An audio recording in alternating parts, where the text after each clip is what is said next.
How did you hear about Real Deals? The Anderson, South Carolina Real Deals store. I saw an ad for that and drove down there and loved it. What kind of ad? Oh, for the store. For the Real Deal store there, and I've always wanted my own store, and got on the website and went from there. Called my friend Nate.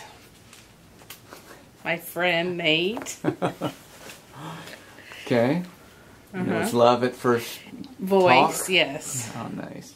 What was your decision-making process?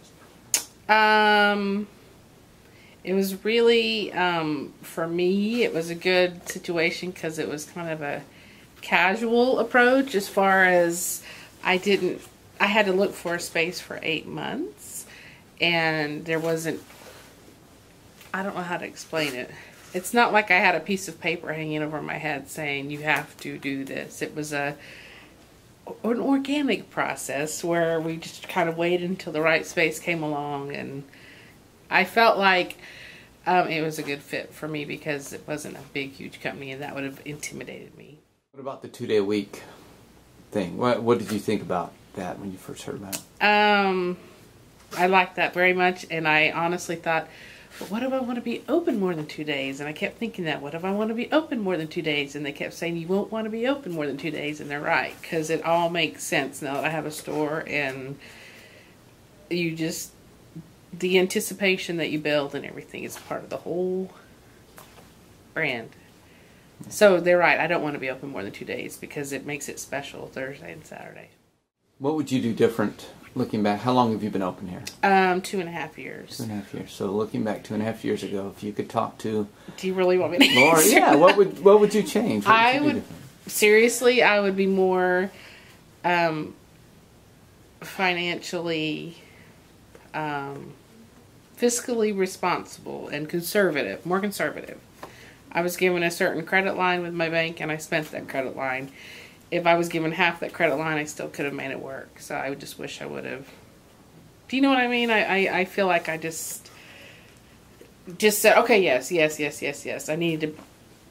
I know a lot of Real Deals owners who don't owe any money, who were more diligent about not owing money and were more careful, and I would like to be in their shoes.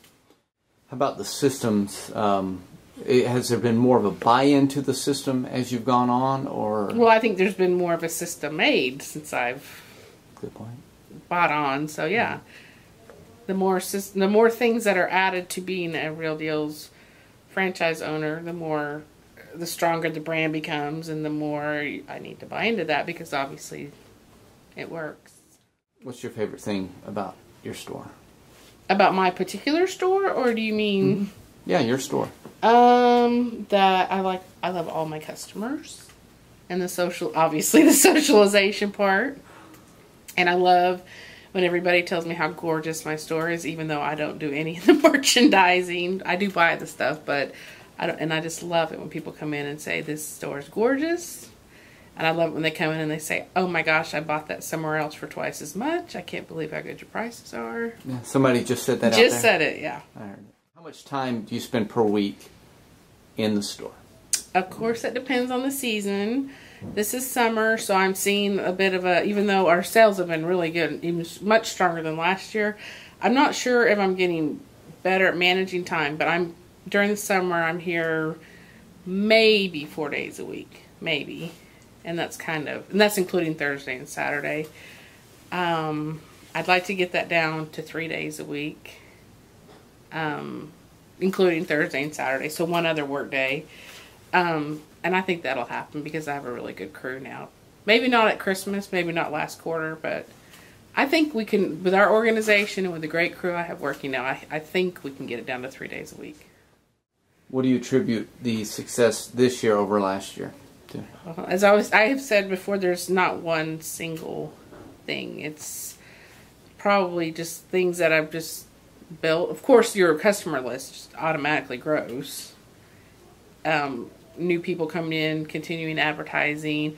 I have an awesome crew of people that give consistently good customer service. Everybody that works here knows what is expected and gives awesome service.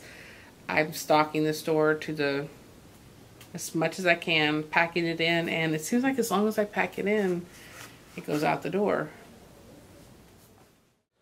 So if you had to give some advice to a new franchisee, what would be some advice as they're starting out?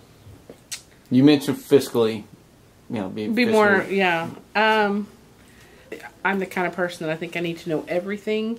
It's okay, I think, when you first start, if you're overwhelmed, that you don't have to know every single thing. That it's okay if you don't know everything. If you can open the door and ring up the sales and make a person smile, then you'll learn everything else you need to learn. And you set the tone for your store too, as far as building anticipation. Just because our brand is 2 days a week doesn't mean customers automatically get that. So you have to tell them it's special. When you see it, you have to buy it. Things like that. It's your responsibility to make customers understand what we're all about. How has your advertising changed since you started to now? Well, I'm spending a lot less on it, actually, because I know what works. I know, and I've gotten more customers now, so I don't have to. I used to advertise a lot more, a lot different publications, and I've really narrowed it down to what seems to really work, and then I'll throw in an occasional extra thing, but I do spend way less on advertising. What is the value that you get from convention? Well, bottom line, which I guess happens with, is one of the intentions is just the general enthusiasm that you gain by going. A little bit of, you know, roo-rah, go, real deals goes a long way. And that's the only time as a franchisee that I get to be with all the other franchisees, and we get to, you know, brainstorm or talk about what our stores are doing. And I personally learn more from the other stores, I think, than anything else. Find out what works for them, what specials or whatever, promotions or whatever they're doing, or what they're buying that's working for them.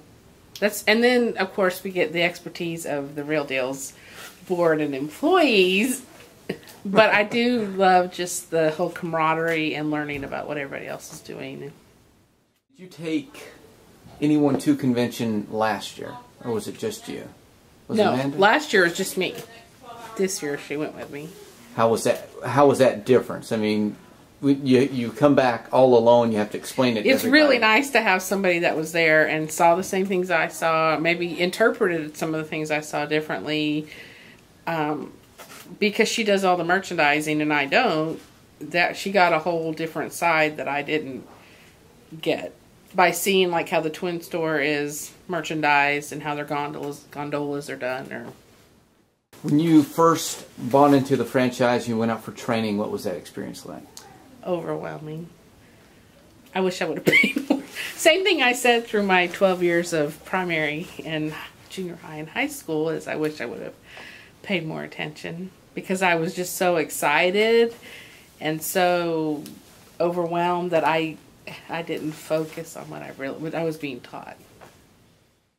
I'm Lori Powers, and I own the Real Deals in Greenville, South Carolina. And I feel like I'm in the Miss America pageant. I'm Lori Powers, and I own the Real Deals in Greenville, South Carolina. Round